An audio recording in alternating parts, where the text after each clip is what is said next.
Today is Friday, May 22nd. This is our read aloud for Out of My Mind. A small brass-colored trophy sits on Mr. D's desk. The room is quieter than normal. Mr. Dimming clears his throat. He shifts from one foot to the other. He runs his finger around the collar of his dim white shirt. He's back to his old, well-worn brown suit, his old shoes as well. Finally, he says, "Hello, Melody!" His voice sounds fake, cheerful. I do not reply. He wiggles so much he looks like he has to go to the bathroom. I just watch him. No kicks from me, no weird sounds. I am amazingly calm. I glance over at Rose, but she is looking the other direction. No one seems to know what to say. At last, I break the silence. I turn the volume up loud on my machine, then type out, "Why did you leave me?" Somebody should have been there with a video camera proving that, yes, a fifth grade classroom can be absolutely, totally quiet. Faces search other faces, each one willing another to speak. Eventually, Rose stands up. She looks directly at me and says, "We didn't plan to leave you, Melody. Honest." I look her dead in the eye and wait. I don't react at all. I just wait. She continues, "We all went out to breakfast early that morning." I interrupt. Nobody told me about that. How come? None of them answer. Their silence says what their words cannot.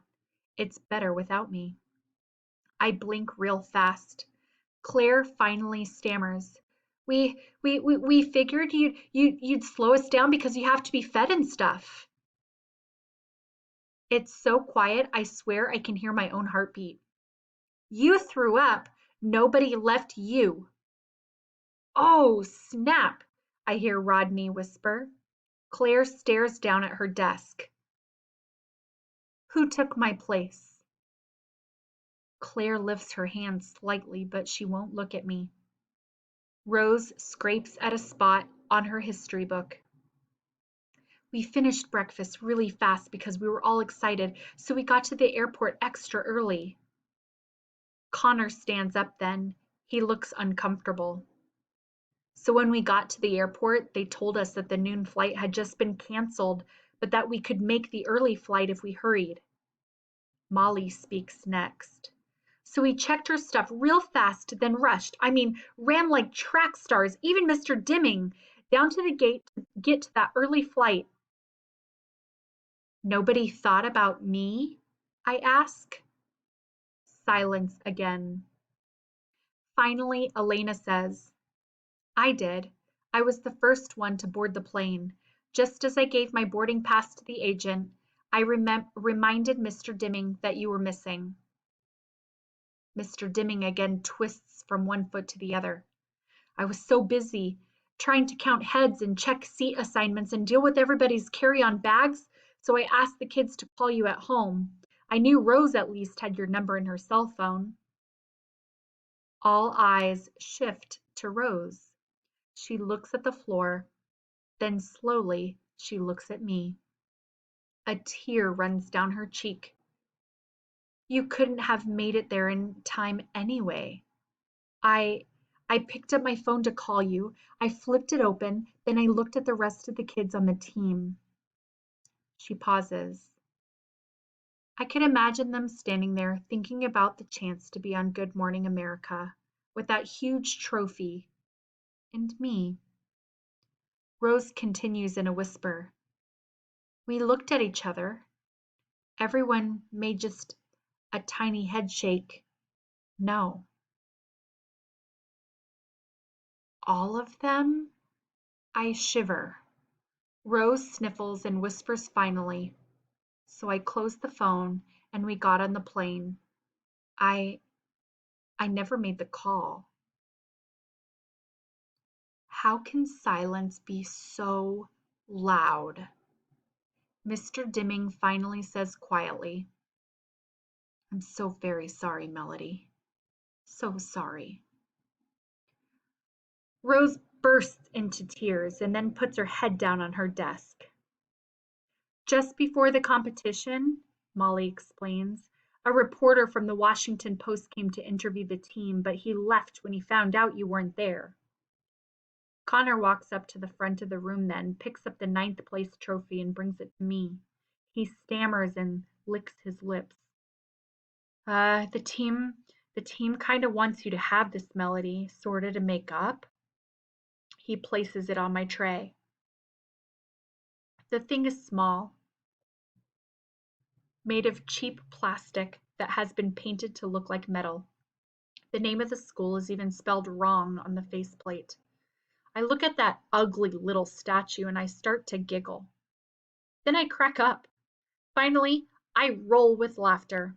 My hand jerks out and hits the trophy. I'm not sure if it was an accident or not, and it falls to the floor, breaking into several pieces. The class stares at me in surprise. When they see that I'm not going to go ballistic on them, they finally start to laugh as well. A little. Even Rose sniffs and smiles. I don't want it, I finally type. Then turning the volume as loud as it will go, I add, you deserve it. Still laughing, I click on the power to my chair, do a smooth turn, and roll myself out of the classroom. Chapter 33. Fifth grade is probably pretty rocky for lots of kids. Homework, never being quite sure if you're cool enough.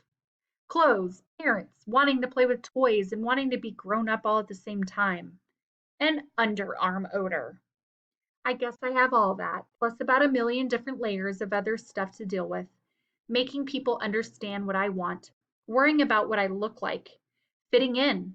Will a boy ever like me? Maybe I'm not so different from everyone else after all.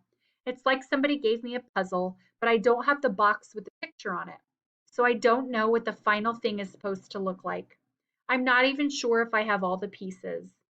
That's probably not a good comparison, since I couldn't put a puzzle together if I wanted to. Even though I usually know the answers to most of the questions at school, lots of stuff still puzzles me. Penny came home from the hospital with bumps and bruises, a cast, and a new red hat. Doodle is back in her arms. They're spoiling her rotten. That's okay with me. Even Butterscotch is treating Penny like she's an injured puppy. The dog has brought all her favorite stuffed toys into Penny's room like gifts.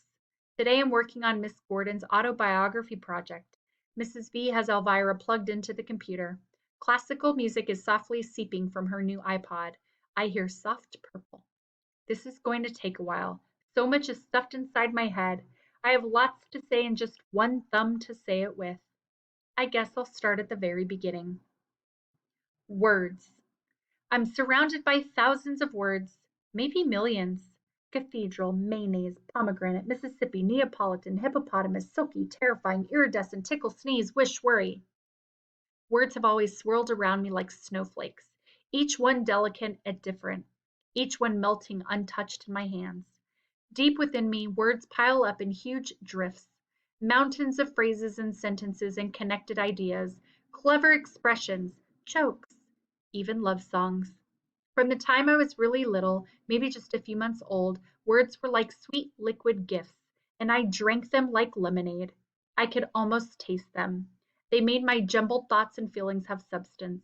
My parents have always blanketed me with conversation. They chattered and babbled. They verbalized and vocalized. My father sang to me. My mother whispered her strength into my ear. Every word my parents spoke to me or about me, I absorbed and kept and remembered. All of them. I have no idea how I untangled the complicated process of words and thought, but it happened quickly and naturally. By the time I was 2, all my memories had words, and all my words had meanings. But only in my head.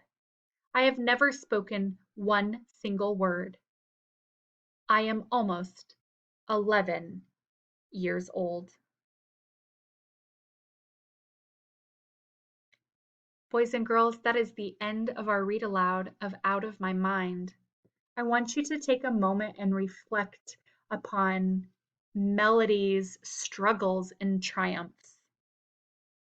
And I hope that you truly enjoyed this read aloud.